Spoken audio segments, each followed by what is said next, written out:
Hello प्यारे विद्यार्थियों, स्वागत है आपका हमारे YouTube channel online study by NK में।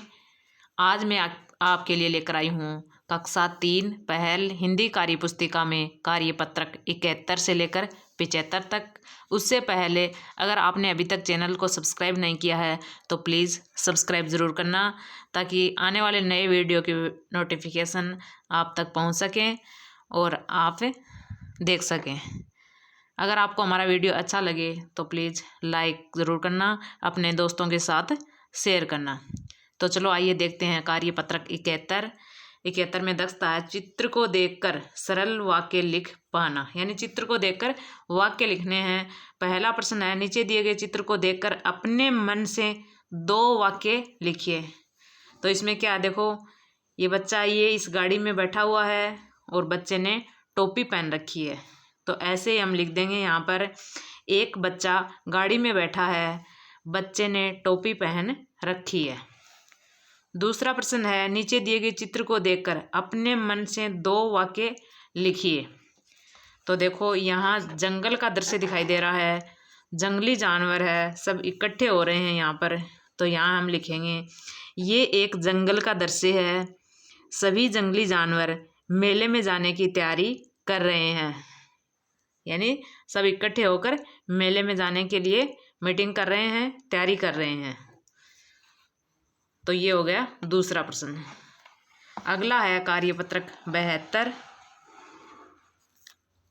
कार्यपत्रक 72 में दक्षता है सरल वाक्य निर्माण कर कहानी, कविता या घटना को आगे बढ़ा पाना। तो देखो ये चित्र दे रखा है, नीचे दिए गए चित्र को देखकर 4-5 वाक्य लिखिए। अब देखो इस चित्र को देखकर 4-5 वाक्य लिखने हैं। तो इसमें क्या है, देखो ये गुब्बारे बेचने वाले हैं और ये बच्चा है, ये गुब्बारे लेने के लिए खुश हो रहा है।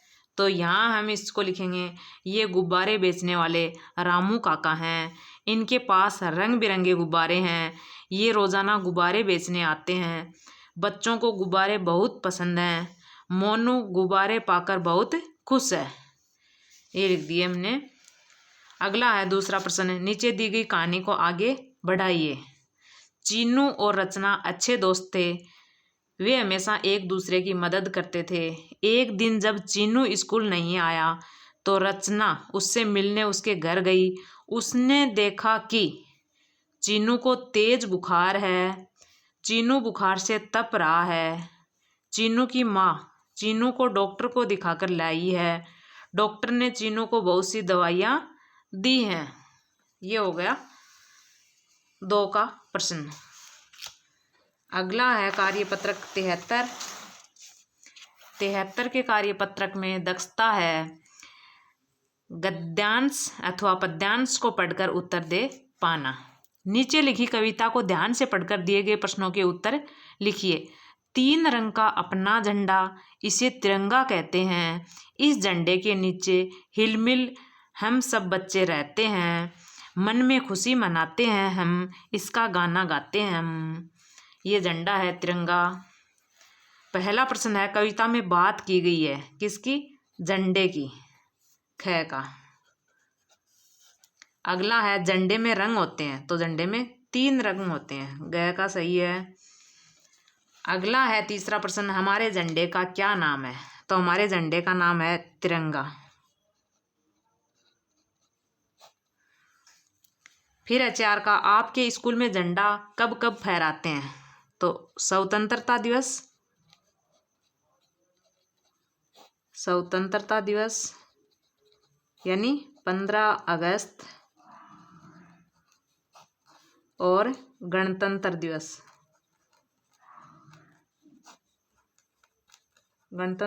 यानी 26 जनवरी। फिर है 5 का प्रश्न, ऊपर दिए गए झंडे में रंग भरिए। तो इस झंडे में क्या करना है? रंग भरना है।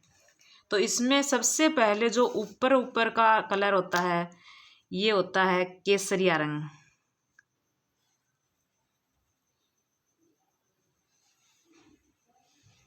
वीरों के बलिदान का प्रतीक है ये केसरिया रंग।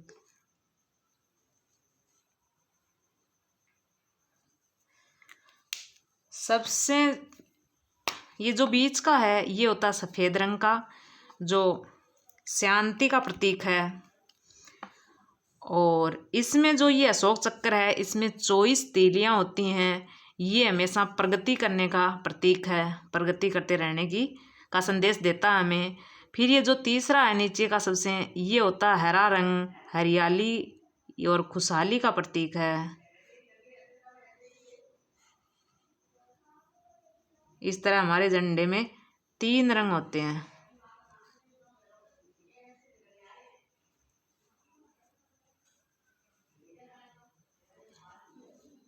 ये हो गया तिरंगा। अगला कार्यपत्रक है 74 का। दक्षता है गद्यांश अथवा पद्यांश को पढ़कर उत्तर दे पाना। नीचे लिखे गद्यांश को पढ़कर दिए गए प्रश्नों के उत्तर लिखिए। मनुष्य अपने रहने के लिए घर बनाता है। घर कई प्रकार के होते हैं। शहरों में अधिकतर पक्के घर होते हैं। गांवों में कच्चे, पक्के व घास फूस के घर होते हैं। घास फूस के घरों को झोंपड़ी कहते हैं। गांवों में पालतू पशुओं के रहने की जगह को बाड़ा कहते हैं। पहला, मनुष्य अपने रहने के लिए बनाता है। क्या बनाता है? घर बनाता है। अगला, पशुओं के रहने के स्थान को कहते हैं बाड़ा। फिर है शहरों में घर कैसे होते हैं? तो शहरों में पक्के घर होते हैं।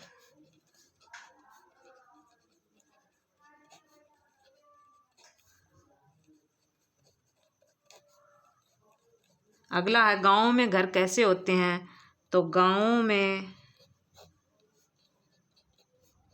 कच्चे, पक्के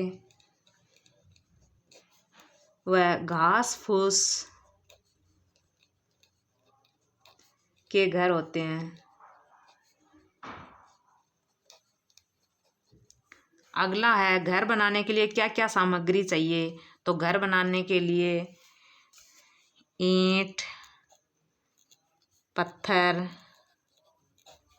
बजरी, सीमेंट, पानी, रेत, लोहा, लोहे के सरिया आदि। अगला है घर बनाने में सबसे पहले कौन सा हिस्सा बनाते हैं? तो सबसे पहले नीचे का हिस्सा, जिसको नींव बोलते हैं।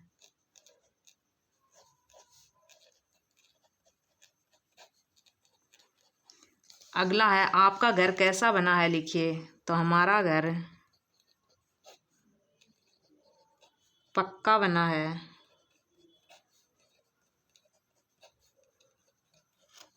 अगला है जिन लोगों के घर नहीं होते वे कैसे रहते हैं? तो जिन लोगों के घर नहीं होते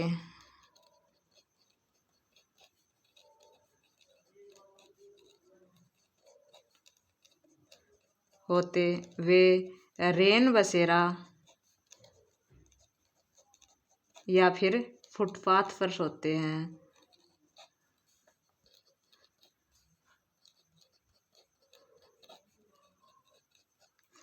अगला कार्यपत्रक है 75 का। 75 के कार्यपत्रक में दक्षता है गद्यांश अथवा पद्यांश को पढ़कर उत्तर दे पाना। नीचे लिखे गद्यांश को पढ़कर दिए गए प्रश्नों के उत्तर लिखिए। अरुणा के गांव में एक जानवर आया। उसे किसी ने पहले नहीं देखा था। उसे देखकर चिड़िया चहचहाने लगी, कुत्ते भौंकने लगे, लेकिन किसी को भी उसका नाम मालूम नहीं था। शोर सुनकर अरुणा की माँ बाहर आई। अरुणा ने माँ से उसका नाम पूछा। माँ ने उसका नाम उदबिलाव बताया। पहला प्रश्न है जानवर किसके गांव में आया? अरुणा के गांव में। दूसरा है माँ ने जानवर का नाम बताया उदबिलाव। फिर है चिड़िया क्यों चहचहाने लगी उदबिलाव को देखकर?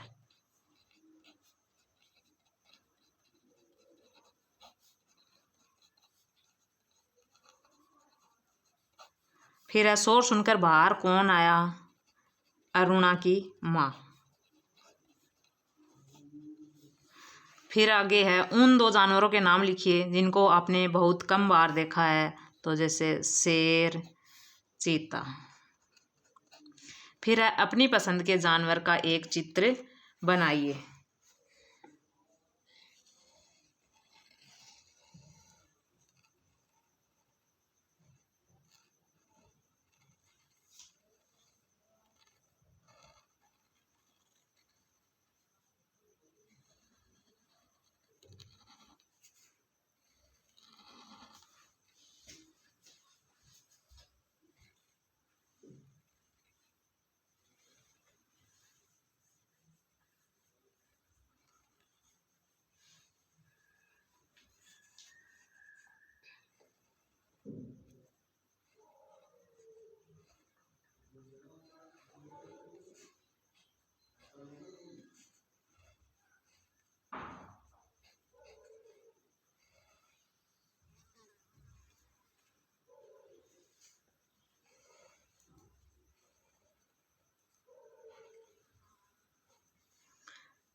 अगर आपको हमारा वीडियो अच्छा लगा हो तो प्लीज़ लाइक ज़रूर करना, शेयर करना और चैनल को सब्सक्राइब करना।